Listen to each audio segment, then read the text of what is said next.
So on a day, I was going for an appointment at 8 a.m.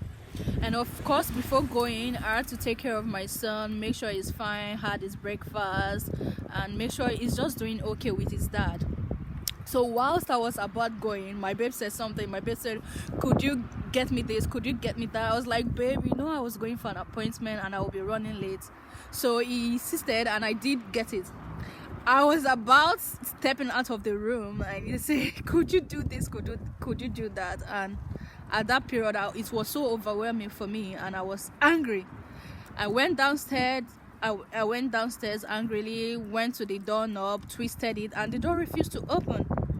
Okay, I twisted it again and the door refused to be open, and I was like, "God, don't tell me this is you," because usually we twist our doorknob and it's just open. So I ran upstairs and my babe was like, "Aren't you going for your appointment?" I didn't say nothing. I ran downstairs again, twisted the knob, and it refused to open. So there is an alternate. I went to the garage. By our garage we had our gate, and the gate I had to use a passcode. So I put the passcode and the gate refused to open. I said, "Okay, calm down." But I wasn't calm for real. So I put the passcode again and the gate refused to open.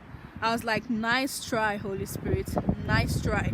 So I ran upstairs, canceled the appointment, and I told my babe I had cancelled the appointment, not telling him what happened with the door and the gate. So that evening I was in the kitchen, and usually we do take our outdoor bin from inside to outside. So I begged my babe, I said, "Could you please help us with the bin, because the bin collectors are coming to take our bins." So in which he did. I went through the door, he twisted the doorknob and it opened. In my mind I was like, what's going on? So after cooking, I went upstairs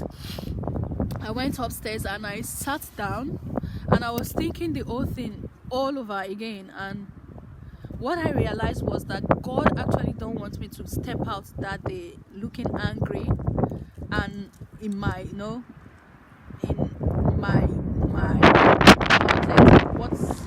what was going on. He doesn't want me to take that spirit outside there. And one thing I realize is that when you begin to fellowship with the Holy Spirit, there are some certain things it will begin to purge you of, and one of it is the spirit of anger. Anger is a spirit. Remember Moses, when he was in the wilderness with the Israelites, he was angry and he struck. He did what God told him not to do. He struck the rock. So anger is a spirit, and the word of the Lord said, "Anger rests in the bosom of a fool." So begin to fellowship with the Holy Spirit, because there's a lot of spirit out there, and there are a lot of spirit in a man, to be honest, and there are a lot of spirit that you don't even know that you have, that the Holy Spirit begins to purge you up. And like I said, one of it is the spirit of anger. If God should open your eyes like the spirit in a man, you'll be surprised. And you see so many people, you see lame, you see someone crippled. If God should open your eyes to see the demon holding the person's leg, you'll be like, "Oh my days, does this really exist?" So anger is a spirit. And what I would advise is,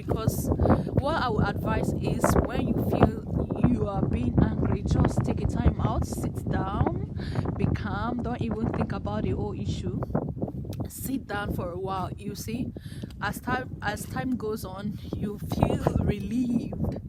I've seen so many people, because they were angry, damaged things, say some foul words, and after being calm, they feel so bad and so sorry for themselves and whoever may be concerned. So it's a spirit at that period that you see yourself acting. It's not really you, it's a spirit manifesting itself through you. So begin to fellowship with the Holy Spirit, because there are a lot of spirits in man that he will purges. And one that God has purged me of is the spirit of anger. What about you?